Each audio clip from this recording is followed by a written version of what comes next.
राजमोहन, खेल पत्रकार जगदीश कालीरमन हमारे साथ जुड़ेंगे, पहलवान, और doctor Saranjit Singh sports medicine specialist हमारे साथ जुड़ चुके हैं। सबसे वो है कि नहीं, अब हमारे साथ डॉक्टर सरनजीत भी है, स्पेशलिस्ट है। आप ही बताइए, आप इस पूरी कंट्रोवर्सी को कैसे देख रहे हैं? देखिए, अगर सिर्फ नर्सिंग की बात ना करके अगर हम खिलाड़ियों की समस्या को समझने की कोशिश करें तो मैं आपको बताऊं कि ज्यादातर एथलीट्स ड्रग्स का इस्तेमाल करते हैं। वो छोटे छोटे लेवल से लेकर के जॉब पाने के लिए और उससे लेकर के आगे कॉम्पिटिशन जीतने के लिए ड्रग्स का इस्तेमाल पिछले कई सालों से होता आ रहा है जी। और मैं आपको बताऊं कि अगर सही तरीके से आउट ऑफ कंपटीशन टेस्टिंग होती है, चाहे वो यहाँ हो चाहे दुनिया के किसी भी कोने में हो एथलीट्स की, तो इन टेस्ट से बचना नामुमकिन हो जाता है जी। लेकिन ये समस्या सिर्फ यही खत्म नहीं होती है, क्योंकि ये हमारे यहाँ के जो एथलीट्स हैं, जो दाल रोटी खाने वाले एथलीट्स हैं, वो ड्रग्स खेलने वाले जो बाहर के एथलीट्स हैं उनसे मुकाबला नहीं कर सकते हैं। अनफॉर्चुनेटली अभी तक हम दूसरे कंट्रीज में जो ड्रग्स का इस्तेमाल हो रहा है पिछले 120 सालों से, उस पर हमने आज तक कोई भी काम नहीं किया है, उस पर कभी कोई न्यूज नहीं बनी है और ये चीज चलती आ रही है।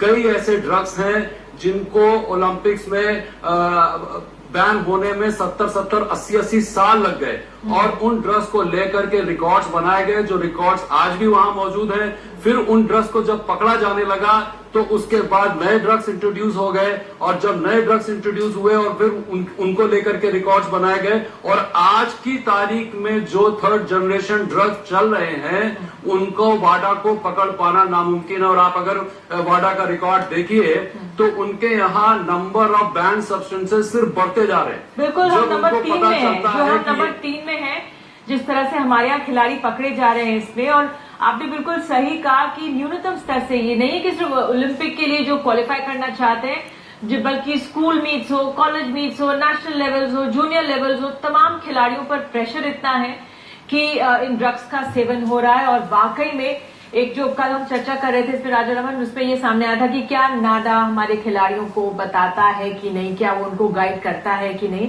बहरहाल खुद अपने आप भी गाइड कर लेते हैं और जिस तरह से डॉक्टर साहब ने सवाल उठाया कि जब अंतर्राष्ट्रीय स्तर पर उनको मुकाबला करना है उसके लिए वो इस तरह से तैयारी करते हैं। बहरहाल सरनजीत जी, इस तरीके के जो मेडिसिन होते हैं अगर ये बॉडी में पाए जाते हैं, अब साजिश के तहत पाए जाएं या ना पाए जाएं वो तो एक अलग बात है, लेकिन क्या इसकी जानकारी सब एथलीट्स को होती है?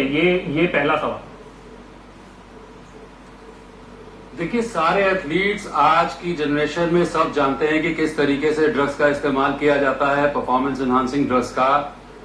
और आप अगर नर्सिंग की बात करें या किसी भी खिलाड़ी की बात करें जो डोप टेस्ट में फेल होता है, आज तक कोई भी एथलीट आकर के सामने ये नहीं कहता है कि हाँ मैंने ड्रग्स लिए थे। और तमाम फेडरेशन, चाहे वो हिंदुस्तान की हो या हिंदुस्तान के बाहर की तमाम फेडरेशन हो, वो हमेशा अपने खिलाड़ी को सपोर्ट करते हैं और वो कभी नहीं कहेंगे कि हमारे खिलाड़ी ने ड्रग का इस्तेमाल किया। और जहां तक रही बात इन बहानों की, या मैं ये नहीं कहता कि नर्सिंग का केस क्या है, लेकिन ज्यादातर एथलीट्स यही बोलते हैं कि उनके सप्लीमेंट में से मिलाया गया, कभी कोई कहता है कि हमारे खाने में इसको मिलाया गया, और कभी किसी चीज का नाम कि हमारा सैंपल जो था वो डैमेज हो गया था। तो इस तरीके की तमाम चीजें हैं जो एथलीट्स बोलते आए हैं। लेकिन अब अगर इस जो ड्रग्स मुद्दा यहाँ पर एक दूसरा है जिसकी तरफ हम जिसे हम अक्सर नजरअंदाज करते आए हैं, और वो ये है कि मैं आज बताऊं आपको कि ज्यादातर एथलीट्स ड्रग्स का इस्तेमाल करते हैं एक बार उन एथलीट्स को जो रिटायर हो चुके हैं, या वो एथलीट जिनकी इस ओलंपिक के बाद अगली बार ओलंपिक में जाने की उम्मीद खत्म हो चुकी है, अगर उनको एक मंच दिया जाए और उनको अगर सामने लाया जाए तो वो बताएंगे कि किस तरीके से ड्रग्स का इस्तेमाल होता है। और अगर इस तरीके से आउट ऑफ कॉम्पिटिशन कॉम्पिटिशंस हो, out of competition drug testing अगर हो, तो वो तमाम एथलीट्स पकड़े जाएंगे। लेकिन इन सब कहीं ना कहीं कहने का मतलब मैं यही है आपका कि जानकारी जरूर होती है और वो पूरी तरह से जानकार होते हैं। हाँ। एक रंजीत आपका रुख करते हैं और जल्दी जल्दी से कुछ सवाल जवाब करते हैं क्योंकि समय कम है। मेथेनडिएनोन अगर आप बता सके, क्योंकि ब्लड में उनके नहीं पाया गया था, यूरिन सैंपल में पाया गया, तो वो कितने समय तक एक एथलीट की बॉडी में रह सकता है? देखिए, जिस तरीके से हम आम दवाइयां लेते हैं उसी तरीके से इन ड्रग्स का भी एक हाफ टाइम पीरियड होता है। यानी कि अगर 100 mg की दवाई अगर हमें ली गई है इस तरीके की, तो उसके एक खास हाफ टाइम पीरियड के बाद, मान लीजिए अगर उसका हाफ टाइम पीरियड 4 घंटे का है, तो 4 घंटे के बाद वो 50 mg और बाकी आगे 4 घंटे के बाद वो 12.25 mg और फिर इस तरीके से उसका लेवल धीरे धीरे कम होता जाता है। लेकिन इन जो दवाइयां इस्तेमाल करी जाती हैं, परफॉर्मेंस एनहांसिंग ड्रग्स, इनका लाइफ में ये ज्यादा टाइम तक हमारे बॉडी में रहती है। और स्पेशली अगर इंजेक्टेबल स्टेरॉइड्स होते हैं, वो तो कई बार 18 महीने के बाद भी हमारी बॉडी में उनके अंश होते हैं और वो डोप टेस्ट में फेल हो सकते हैं एथलीट्स। और जो ये दवाई है जो ये ओरली संजीत, लेकिन अगर जैसे 25 जून को एक टेस्ट हुआ, तो 5 जुलाई को अगर वो टेस्ट होता है तो जाहिर बात है फिर वो बॉडी में अगर है और अगर उसमें डाला ही गया था उनके पदार्थ में, तो वो तो पॉजिटिव ही आना था। हाँ, वो पॉजिटिव ही आना था। तो ऐसे में क्या नर्सिंग के पास कोई दलील बचती है अगर अब उनकी बॉडी में वो पदार्थ नहीं है?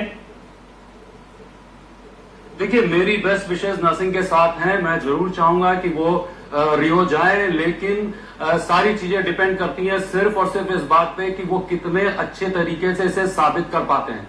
और बिना उसके तो बहुत सारी चीजें मुश्किल हैं, क्योंकि कुछ भी इस तरीके का अभी साबित नहीं हो